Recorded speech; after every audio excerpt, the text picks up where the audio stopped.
I told our team in the locker room I was proud of their fight. I thought that there was a lid on the basket from the first half, and sometimes that wears on you both mentally and physically. You don't give the same effort on the defensive end, and I didn't think that was the case at all. I thought we continued to battle, and we could not put the ball in the hole. And in the second half, it started to open up a little bit.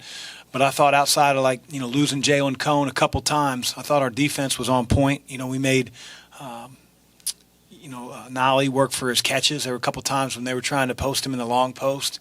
Both Dwayne and Jordan did a great job fronting him and not allowing it to go in easily, where he's really been effective all year long.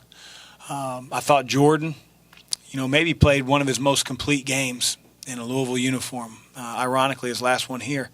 And I thought on the defensive end, he gave great effort. He guarded the ball exceedingly well. He rebounded. I thought he made the right plays in transition. And it was good to see. Obviously, we're shorthanded a little bit. We've got several guys that are injured. One of them a huge contributor to our team, and hopefully we get him back. I'll just list him as day-to-day from here on out. I'm talking about Malik, as you know. So, questions? Can you update us at all as far as whether Malik has had an MRI, an X-ray? Yeah, there's nothing that's wrong with him other than he twisted his ankle and it's swollen. We're waiting for the swelling to go down. The more the swelling goes down, the less pain there is. The good thing is if you have to have a sprained ankle on a guy that can come back and is maybe the toughest guy on our team, he'd be right up there towards the top. So the moment he can play, he will be out there. And so it's probably too far out to say, and we think he's going to play at Virginia, but I know he's going to do everything he can over the next several days to be prepared to play at Virginia. And if we can't, he can't. Another note, toward the end of the ceremonies before the game, you made a comment about you wanted it louder during the game. Did you feel like the guys were not getting the reception they deserve? That's a pretty negative way to phrase that question, Tim. Well, it was a pretty negative comment on your part, I thought. No. Don't start pointing fingers at me. I would just say that, I thought it was pretty loud. I thought the seniors were honored. Probably wasn't to capacity in terms of people don't necessarily get here 20, 30 minutes before. But I thought it was really loud, and I wanted the same thing to happen once the game goes on because I know that our guys feed off that adrenaline. And I thought in the second half we made a run.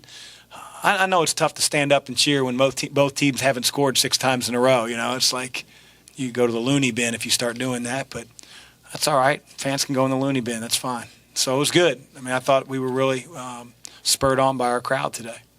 Did you make offensive and defensive adjustments in the second half there after it was tied at halftime? The adjustment that I don't want to say it was an adjustment. We just emphasized that I thought we were running good offense. And I thought, we were trying to get the ball into the paint. I thought we did that in the second half, and we got a few more fouls called. We got to the bonus a little bit quicker. And generally, the lid comes off the basket at some point as long as you continue to give defensive effort. But there weren't a whole lot of adjustments. I didn't think they were taking us out of our offense or limiting our touches or our reversals. But it was just a matter of seeing those shots go in or trying to grab some more offensive rebounds. Virginia Tech is a little smaller maybe than some other teams, but do you guys have to change when Dwayne's at the 5 or Quinn as opposed to Steve? Do you have to change the way that you run things at all? Or we don't necessarily. First of all, Dwayne he's like a computer on offense. He can run every position, every play. It's honestly amazing because he doesn't get reps at every position.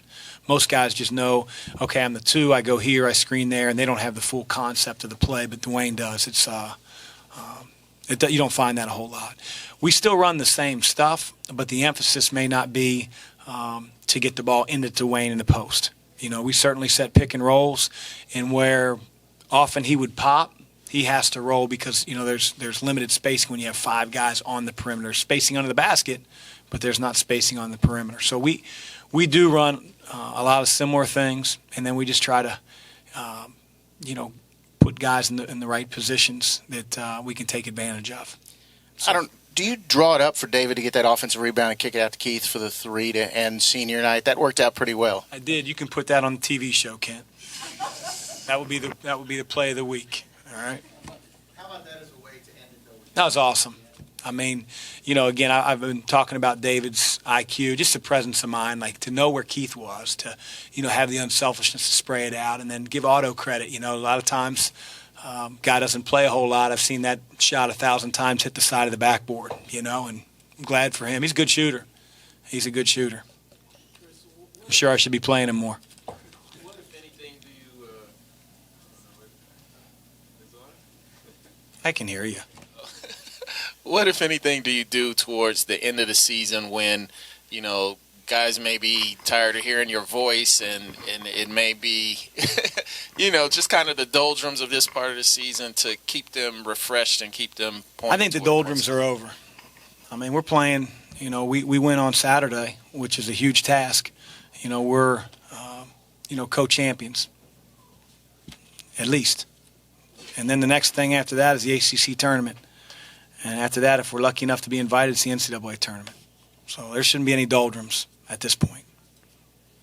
Chris, you mentioned Jordan maybe playing his most complete game. How much of a factor do you think just his aggressiveness and just his attack in the whole game contributed to that? Yeah, I mean, I thought, we ran a play for him, and he took it off the flare screen, and it's usually for a jump shot, and they sort of pressed up, and he drove to the basket, and the kid started to tie him up, and had a little bit of his arm, a little bit of the ball. The referee called the foul, and he powered through and got an and one at the basket, and I'll be honest, we haven't seen that a lot out of Jordan, and I just thought his whole mentality was a little bit more aggressive. I thought he gave tremendous effort on the defensive end. He got tired. He played crazy amount of minutes. He got beat by Wabisa Beatty there at the end. I just think it was straight fatigue. That's why we took him out for a little bit. But, I've told you when he hasn't played hard or he doesn't do things that affect winning. But as a 180 today, it was awesome to see. And if he continues to do that, it makes us that much harder to play against. Coach, now that this team has gone through the regular season and been battle-tested and dealt with different things, do you feel pretty good about where they are headed now that it is postseason or just the way they have played? Yeah, I mean, sure, I want to get Malik back and, be at full strength. But, we got some guys in this locker room that, behind the scenes and in the locker room and on the floor, like this team means a whole lot to them. Means a whole lot to them. And, what the race means to you often determines how you run the race. And that's a quote that stuck with me for a long time. And when it's not meaningful, you don't run as hard, you don't dig in as deep. And I really think while we have some flaws and we have some guys that maybe make mistakes, their heart is in the right place. They love each other, their teammates to the end, and it's a fun group to coach. Take one more up front. Malik does a whole lot of things that are hard to replace, but are you happy with what you got out of the center position in his absence, maybe specifically with Steve? First half to second half, I thought Steve made a 180. I know his shooting percentage wasn't great, but he was way more demanding of the ball, which we need him to be, whether Malik's healthy or not. And I thought he was so much more effective in the second half. He was offensive rebounding. Virginia Tech chooses to post trap. He made a great pass out to Ryan. He made another pass out from the post. I just thought he was so much more engaged.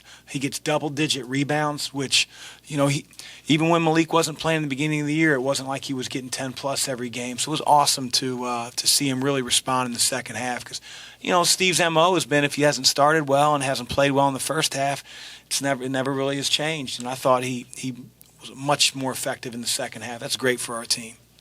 Thanks, Coach. Thank you.